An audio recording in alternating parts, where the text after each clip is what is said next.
Hey everyone! Since I've uploaded the ideal splitter video, I have been hard at work at improving it for practical use. As a prototype, the device is too big and too messy.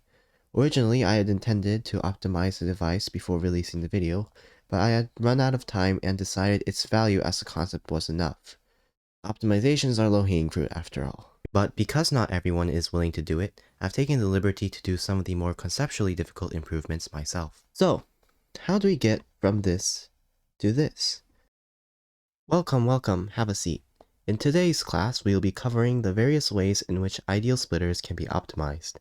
If you haven't watched the previous lecture on ideal splitters, please make sure to watch it later to keep up with the material. First, we will discuss the theory behind optimizing the loader component and the cart splitter. Then we will discuss its implementation.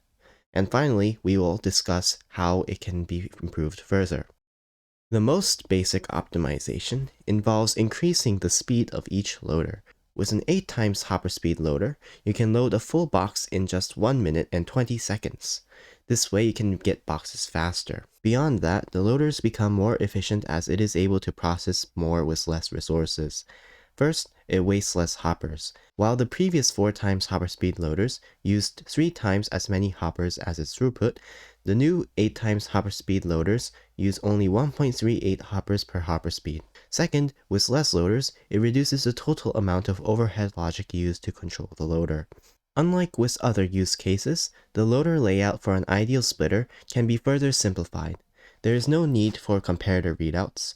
All it needs is the ability to load the box and replace it on demand. Specifically, the loaders are instructed to break the box whenever its current task ends. Before we go any further, it is important to clarify what a task is. A task is work to be done by the loader. In the case of an ideal splitter, it is a set of items that needs to be loaded into a single box. Each task is composed of a single item type with a maximum of 27 stacks so that it all fits inside a single box. There is an exception to this rule for the last task of a type, in which the maximum can be 28 stacks. We'll come back to that later. The important thing to note about a task is that the time for it to be consumed by a loader is proportionate to the amount of items in the task. A task with more items requires more time to be fully consumed as the loader has to do more work. The ideal splitter outputs tasks as a sequence of minecarts where each cart has up to 1 full stack.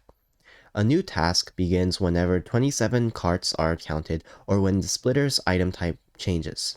Each time a new task is designated, a redstone signal is output by the splitter so that it can mark the end of the previous task. There is a complication, however, because the splitter generates tasks faster than it can be consumed by any individual loader.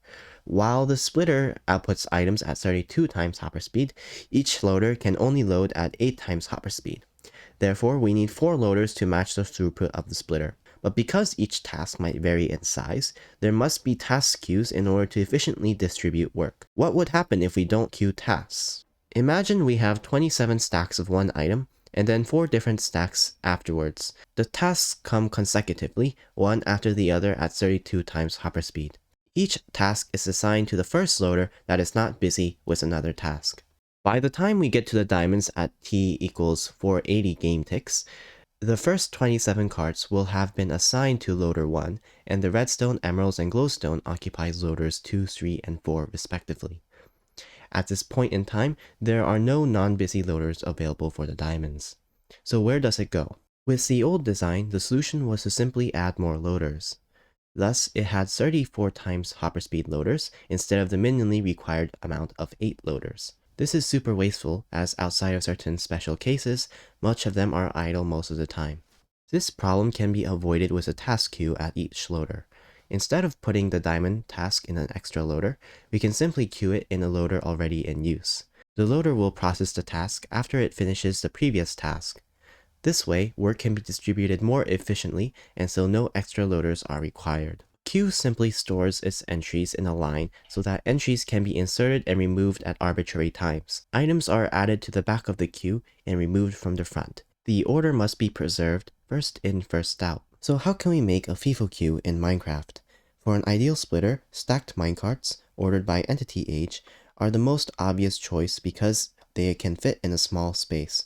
Now that tasks can be queued, tasks may have a high amount of latency without a good load balancing algorithm. Latency, in this case, is the amount of time it takes for a task to begin. Good load balancing algorithms distribute tasks evenly across loaders as much as possible to benefit from parallelism. Because we don't know the sizes of future tasks, the ideal algorithm for this online load balancing problem is to always assign tasks to the least busy loader. This greedy algorithm ensures that the best decision is made at any given moment. The problem, however, is that determining the least busy loader requires many high-resolution comparisons. This is too complicated to do in Minecraft pragmatically, so other algorithms need to be considered. The simple isEmpty balancing algorithm prioritizes loaders with an empty queue over others.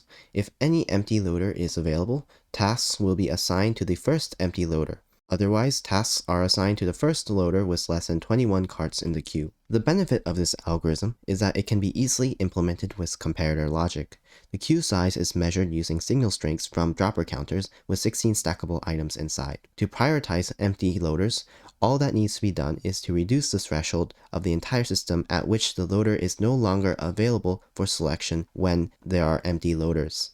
This is done with the simple signal strengths filter controlled by an OR gate. For cases in which the loaders are all in use, the latency can be reduced by giving smaller busy thresholds to the earlier loaders. This gives more chances for further loaders to be used. In the game, this is implemented by simply adjusting the hard-coded threshold for the first two loaders. By simulating with random input for billions of ticks, the average latency for each algorithm can be compared. The ideal algorithm obviously produces the best result with an average latency of 5 seconds.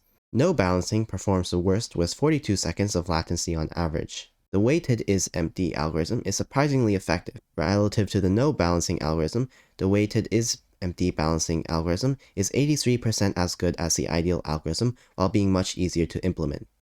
For current ideal splitters, item entities generate most of the lag. This is significant when lots of items are split in one go.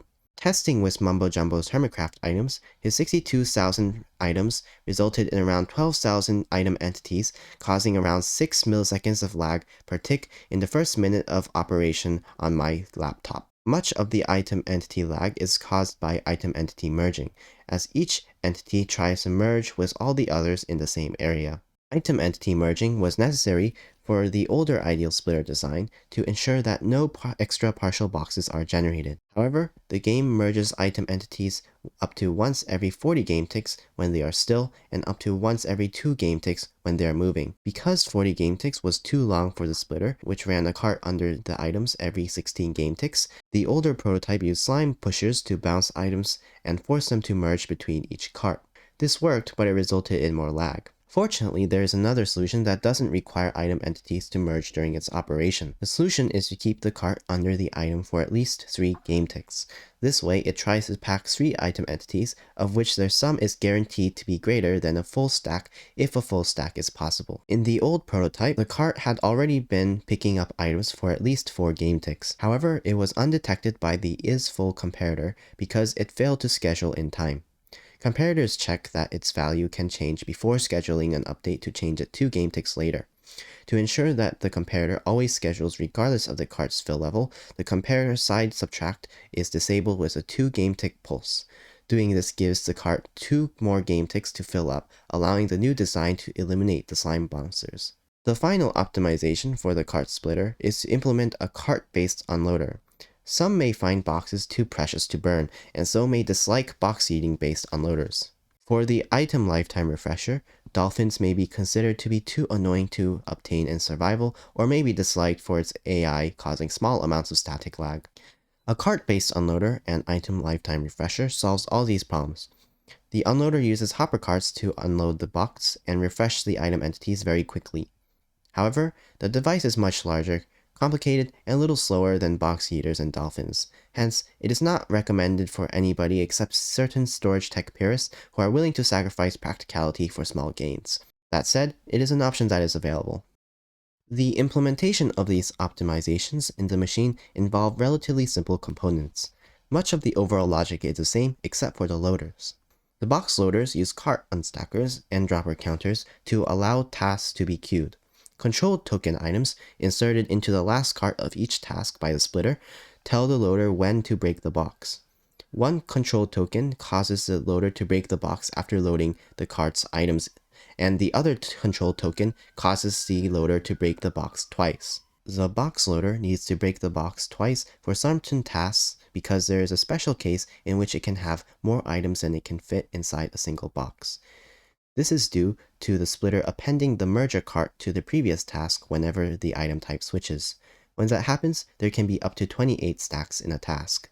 The control token for double ejection is inserted only when the item type switches and exactly 27 stacks have already been counted in a task. This ensures that the loader doesn't waste much time because of this special case, and minimal amounts of empty boxes are generated. In conclusion, the ideal splitter can be improved by utilizing better algorithms. Queued loaders reduce the number of loaders required, load balancing reduces latency, less entity movement reduces lag, and cart-based unloaders reduce box waste. That said, there are a lot of optimizations that can still be done to improve the ideal splitters in various ways. Future work, up to the user, may involve better wiring and micro-optimizations for increased compactness and reduced lag. Now that is all I have for you today. Thank you for watching, and goodbye.